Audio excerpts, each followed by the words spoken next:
Well, one of the problems with the textbook, any textbook, is they come out of date very quickly. And that's certainly true with the section in the textbook on a girl named Lucy, the origin of the human race, question mark, because I will fill you in at the end, which is on a much more recent development, which is much more important to know about.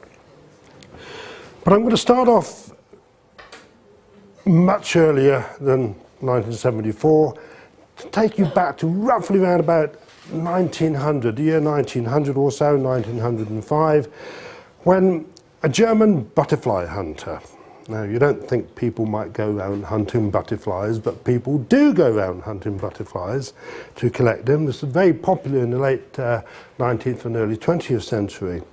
And a German butterfly hunter in what was then Tanganyika, chasing after a butterfly, slipped and fell over a cliff like this and found himself falling in what we know as the Olduvai Gorge. Well, the Olduvai Gorge, when he picked himself at the bottom, he was very lucky not to break his leg or anything like that. He found himself in an anthropologist's dream world. He was surrounded by bits of fossilized bone and early stone tools. And when he started to look at the area in greater detail, he realized that he was looking at a section through the earth of layers of volcanic ash, layers of volcanic stone, going up and up and up like this, forming something that we now know, or as we now call the Great Rift Valley. What is the Great Rift Valley? Well, the Great Rift Valley is the biggest crack in the earth. It starts down here, it goes all the way through Africa, it basically forms what we know as the Red Sea, the Gulf of Aqaba. This map shows it terminating roughly into the area of Damascus, but actually it continues into Turkey. It ends in the Amuk Basin, not far from Antakya in the Hatay. The Great Rift Valley is where two tectonic plates, two of the plates of the earth, have come apart like that. It did this roughly about 500,000 years ago. And the result is that it's broken the surface of the earth, so you can see this wonderful section going right down to very early times. Well, a German reported his find of these fossilized bones and things like that, stone axes, to the local museum authorities, and it wasn't really though until the 1930s that people started to take any interest in these. This is a look along the Olduvai Gorge, and you can see how the sides of it gets wider and wider, really quite high, up to about 50 meters in places. And this is the type of thing that you see in the side of the Olduvai Gorge. You've got layers of volcanic ash, this dark material here, volcanic stone. It's the same sort of thing you can see in Cappadocia quite clearly. Well, knowledge of this discovery and the types of stone tools that were being found there gradually spread throughout Germany and then into England. It was seen that the stone tools found in Olduvai Gorge were a very simple Acheulean type. Remember the very first or the second class of this course, talking about Hoxney, John Freer, the antiquity of man, the discovery of these early hand axes. Well, we call hand axes of that type Acheulean type, after Saint Achille, a place in France where they were first properly identified. But these hand axes of Acheulean type are of a much earlier type than anything John Freer found or Boucher de Perse had found. And two English archaeologists, Louis and Mary Leakey, decided to go and look at the site in much more detail to try and find out what date they might be. They could see that these were very early in date, so they had to belong to a very early period, but exactly when were these stone axes made, and perhaps more importantly, what type of human had made them. So in 1931 they arrived at Olduvai Gorge and started working there and carried on working there, both of them, until they died. A lifetime's work. Well, You can see the type of work that's involved, careful digging away of volcanic ash. They kept on finding stone tools, they found fossilized bone, nothing recognizably human. They kept on working through and through all the different layers. Remember the law of superposition? The Hamburger law, what's on the bottom has to be earlier than anything on the top. So they knew they were dealing with a long period of time from the different layers of volcanic ash and so forth. But they had absolutely no idea exactly how old any of their finds might be until we start to get into the 1950s. What they had discovered in the Olduvai Gorge, the earliest levels of the Olduvai Gorge, was some very simple stone tools like this. Much simpler than the Acheulean hand axes, must belong to a very early type of human, but when had that human lived? How old were these tools? In the 1950s, carbon-14 dating was only developed in 1949. 1952, 1953 saw the development of what we know as potassium-argon dating. It's the same type of dating method. It's radiometric dating. It's based on radioactive decay. In this particular case, the decay of radioactive potassium, K40, to become the argon, A40, argon gas. Potassium is a common element, but you find it, a lot of it, in volcanic layers. The Olduvai Gorge is volcanic area. The layers of ash are volcanic. The potassium in the volcanic layers is created at the time of the volcanic eruption. It starts to decay immediately afterwards. Its great advantage is its incredibly long half-life. 1,251,000 years. I've got too many extra noughts on there. What we do in potassium-argon dating. Now, radiocarbon dating you can use for dating organic material, bone or something like that. With potassium-argon dating, we don't date the bone, we date the volcanic material. A diagram of the half-life there, which of course you will be familiar with. And what we do in this particular case is we can get a date, a potassium-argon date for a layer of volcanic ash below a bone or a stone tool, and a date from above it. So we have a sandwich date in effect. We don't actually have a precise date. So the leak has now discovered, thanks to potassium-argon dating, that they were working in layers of volcanic ash that were 2 million years old. Layers of volcanic ash with these very simple stone tools in them. Unfortunately, in some ways, it wasn't until 1959. They started work on the site in 1931, interrupted by the Second World War, but in 1959 they finally managed to actually get one of their fossilized skull. This is another version of that sandwich effort thing there. This is what they found in 1959. A remarkable skull of clearly something that's rather ape-like to a certain extent. It's lacking its particular jaw, so we don't really know what the jaw was like, but you can reconstruct what the jaw was like because the sagittal crest indicates it must have had a very heavy jaw there. The skull's got a rather small brain volume, about 500 cubic centimetres. What is still uncertain is whether this skull represents a type of creature that made the stone tools or not. We don't know. What is also still uncertain is whether this skull represents an early human or a late type of ape. But you can see the similarities between the basic shape of the skull. You can see the teeth pattern is very similar to modern humans, but there is a lot of argument as to how we should classify this. This is what it looked like. Something from your dreams, isn't it? Anybody watch Doctor Who? Nobody watched it? Oh, good, yeah, it's the sort of thing you see in a Doctor Who series.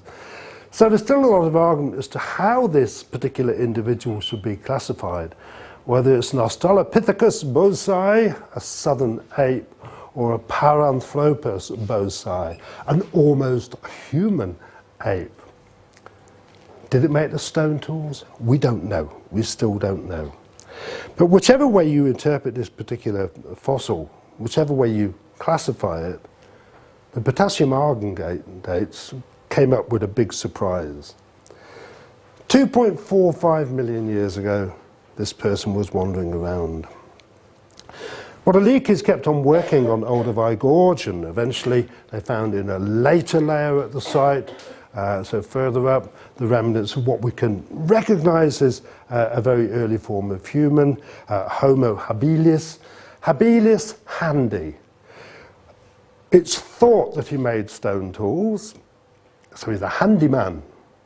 Like, you know, if your dad can drill a hole in a wall, he's a handyman, hang a picture up. I can't drill a hole in a wall to hang a picture up, so I get a handyman to come and do it for me. But anyway, so this particular fossil is called handyman, Homo habilis. It's thought that he probably actually did make stone tools, but it's not entirely certain.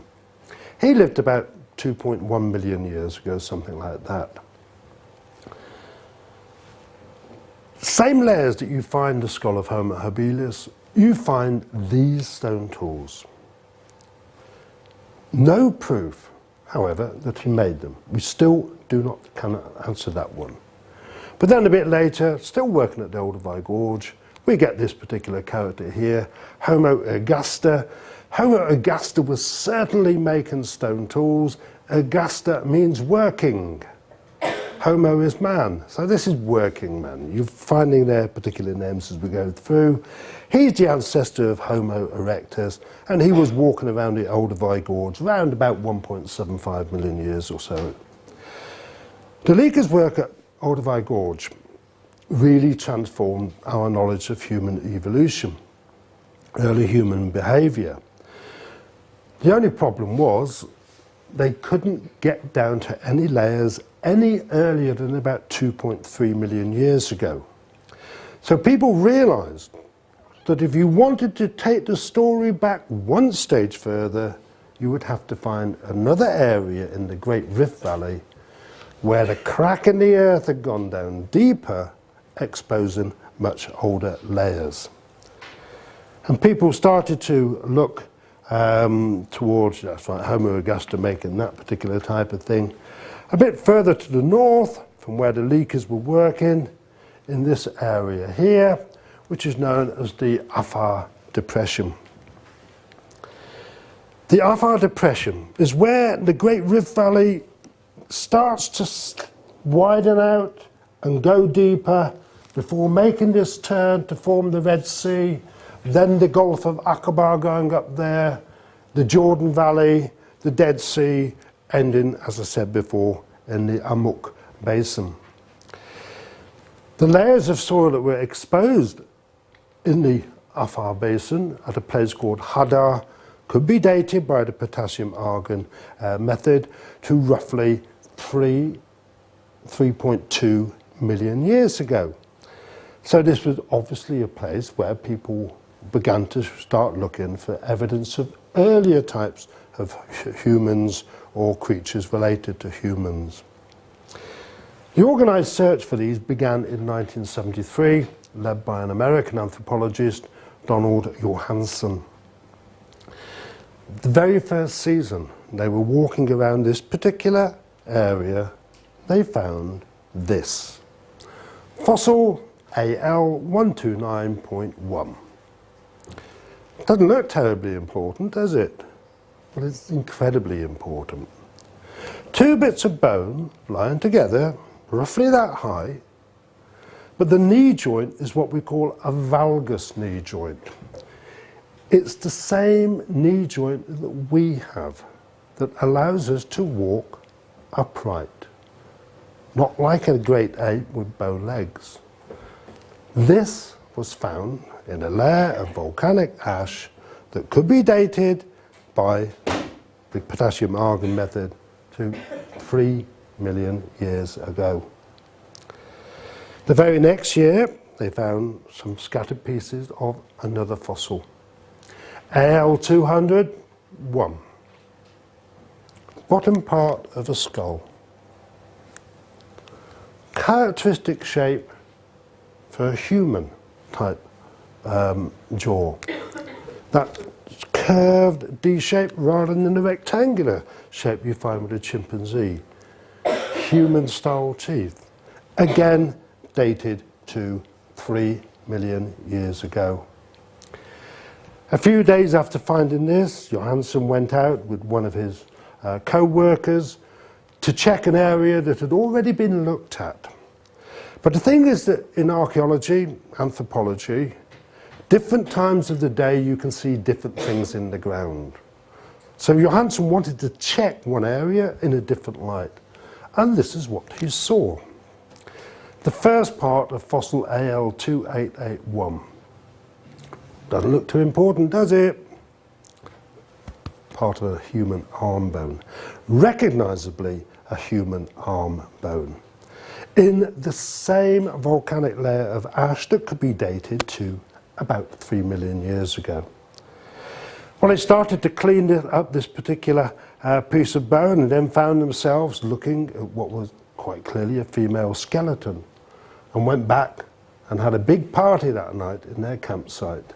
And the only music that was playing, the only record they had, was Lucy in the Sky with Diamonds. So this fossil got the name Lucy. What is Lucy? Why is Lucy so important? The thing about Lucy is that many discoveries of fossils of the same type of Lucy have been made in other parts of Africa. But with Lucy, you've got an almost complete skeleton. Missing several pieces of her skull there, but you've got her arm bones, you've got her leg bones, you can see that she's got a valgus knee joint, she must have been walking upright. You can see she's female from the shape of her pelvis there. With Lucy, you've got the most complete skeleton of one of our ancestors. And she can be dated to 3.2 million years ago. Well, Lucy belongs to a type of fossil human we know as Australopithecus afarensis.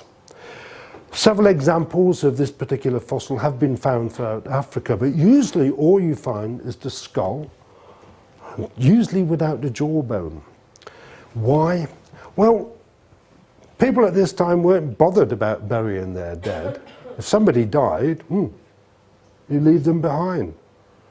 A lion comes along, nice meal here, the bones get scattered. So you simply do not get complete skeletons very often. What had clearly happened in the case of Lucy, though, was something very extraordinary. Lucy died for one or other reason, fell on the ground, and was covered almost immediately by a layer of volcanic ash, so no lion or hyena got to her bones. Her bones were exposed thanks to natural erosion. And this gives another very important message. If Johansen and his assistant hadn't gone to look at that particular site on that particular day, if they'd gone a week later, the bones would have been washed out and they probably would have crumbled to pieces through exposure. So really a very remarkable find. Australopithecus afarensis. Well, and Lucy's skeleton. Lucy was about 1.1 meters tall. She weighed about 29 kilo. She had a brain capacity of 375 to 500 cubic centimeters. That's 35% of a modern human. And here you see Johansen admiring Lucy's reconstructed skull there. But she is basically a human type person. Yes, a rather flat nose, doesn't look too attractive in many ways like this, looks very much like an ape in many ways, but everything about her skeleton indicates that she walked upright.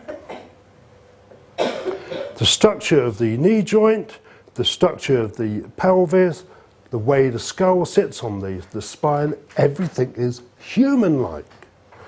Yes, there are some differences. Look how long her arms are.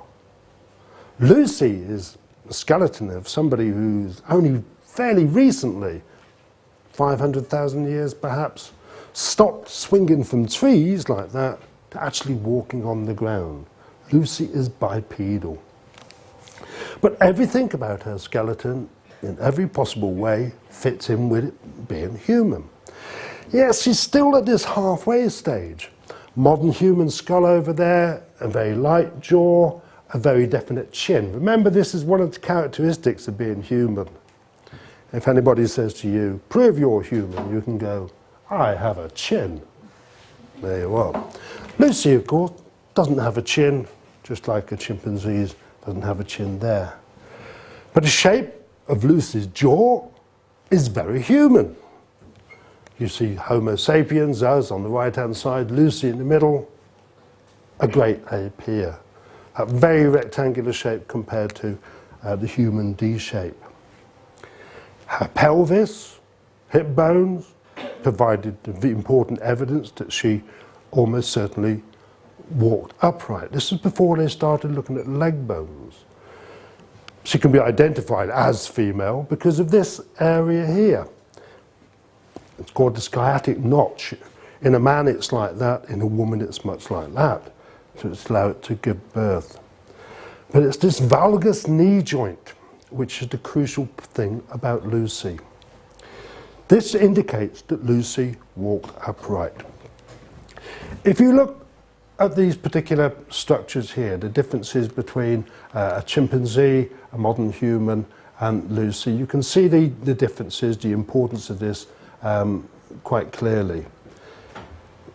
In this particular structure here, you see the legs are set out wide like that, because what we find in a chimpanzee, we've got an orangutan there, is chimpanzees don't normally walk upright.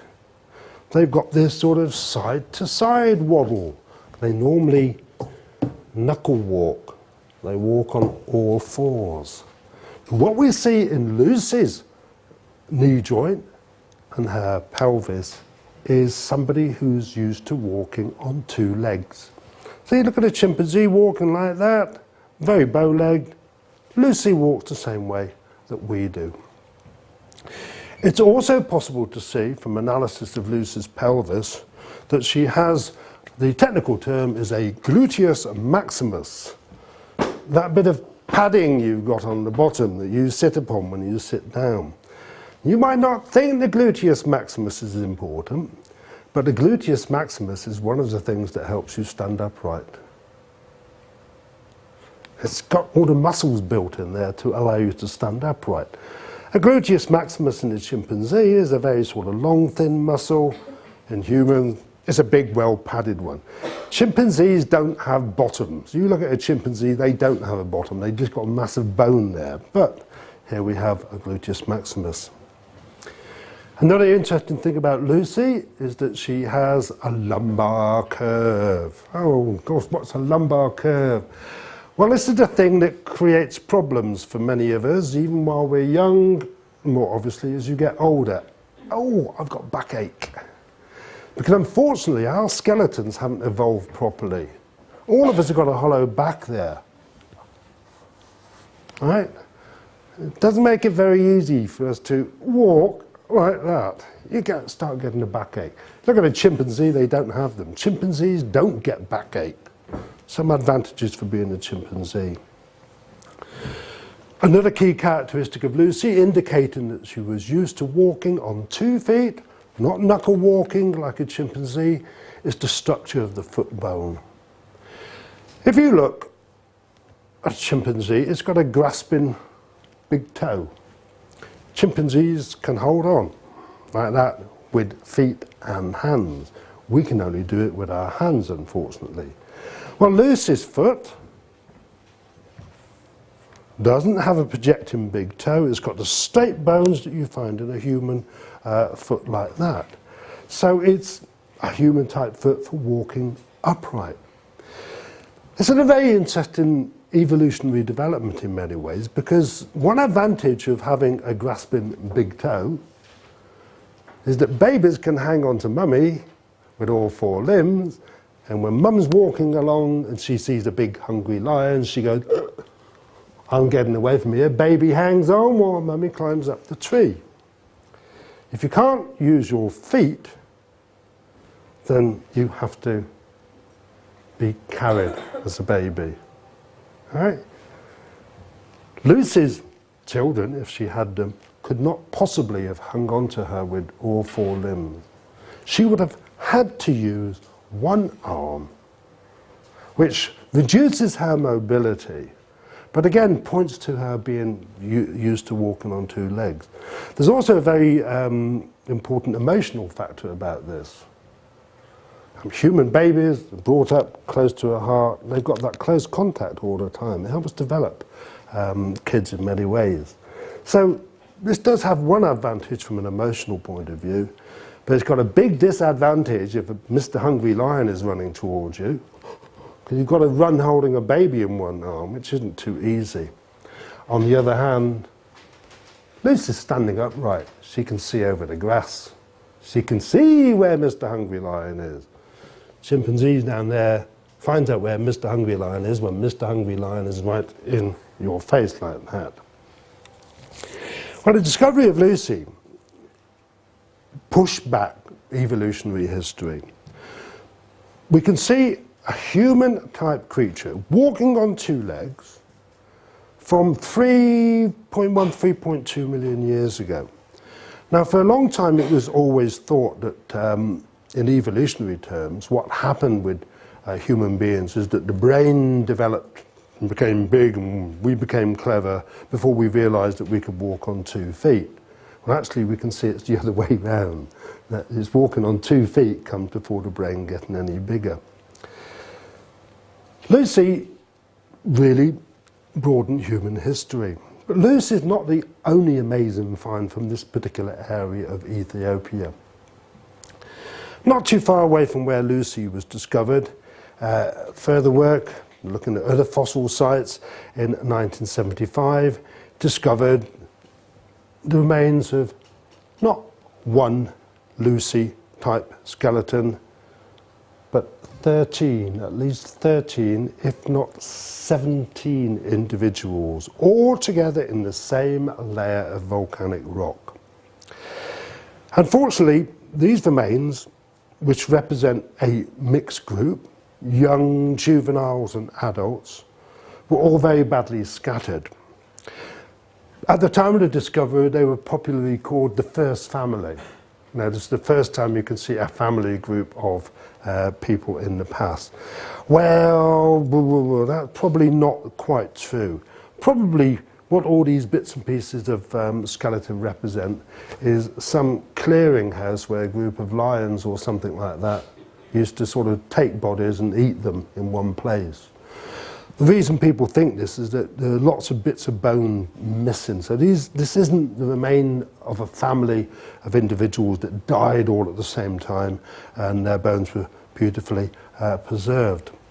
But nonetheless, it's an amazing find, AL333-105, because it gives us a good representative sample of the same type of creature being as Lucy, almost exactly the same date.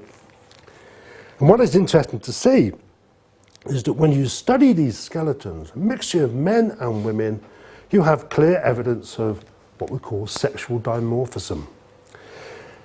Sexual dimorphism. Men are usually bigger than females. What you see in the great apes is in some societies where the apes more or less work together to a certain extent, like with chimpanzees, there's not a great deal of size difference between males and females. When you look at a gorilla group, you've got big silverback male and lots of smaller females. Big silverback male dominates everything. The importance of knowing this is that we can actually, thanks to the first family group, we have clear evidence of sexual dimorphism, with females round about 1 metre tall, males about 1.5 metres tall at the very most. So we can reconstruct their social behaviour. That 3 million years ago, they must have been working in more or less the same type of social unit as a group of gorillas or something like that. Well, these are pretty fantastic discoveries in many ways. But this discovery of the first family, the discovery of the Lucy, encouraged Mary Leakey, who's still alive, to start looking for sites outside the Olduvai Gorge for other evidence of early human behaviour. She went to work at a place called Laetoli. Laetoli had produced examples of Australopithecus afarensis, the same type of being as Lucy. But what she found, or rather one of her workers found, was underneath a layer of ash, a row of footprints like this. Well, these are footprints quite clearly of somebody walking upright. And what we actually have here, if you look at these in detail, there's some argument about what's going on here, but you've certainly got a large set of footprints and a small set of footprints there. Well, remember sexual dimorphism in Australopithecus afarensis, so you could have a female walking alongside a male. It's possible that the male is walking in an earlier set of footprints from the way they're squashed out. But the structure of the foot, now with Lucy we only have the bones of the foot.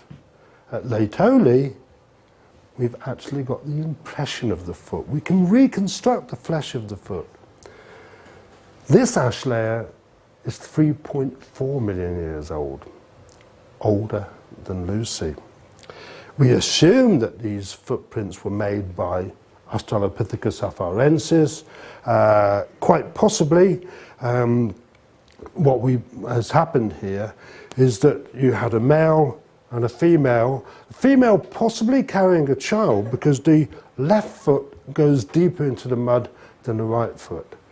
And they'd just been walking across this area of wet soil when there'd been a volcanic eruption, sealing the footprints like that. So a really remarkable discovery. But this is not the only amazing discovery to be made in this part of the world. All these discoveries being made roughly in this area, a few down here, but back up there in the Afar Depression, one specific area known as the Middle Awash, the most amazing discovery was made in 1994.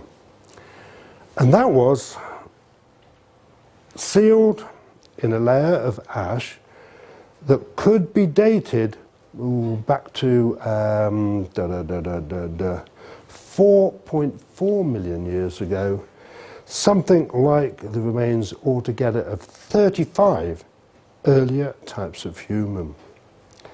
Fortunately, one almost complete skeleton, 125 pieces. It was given the name Ardipithecus because of the name Ardi, Pithecus ape-like, Ramidus big teeth. This is how the skeleton was actually found in 1992.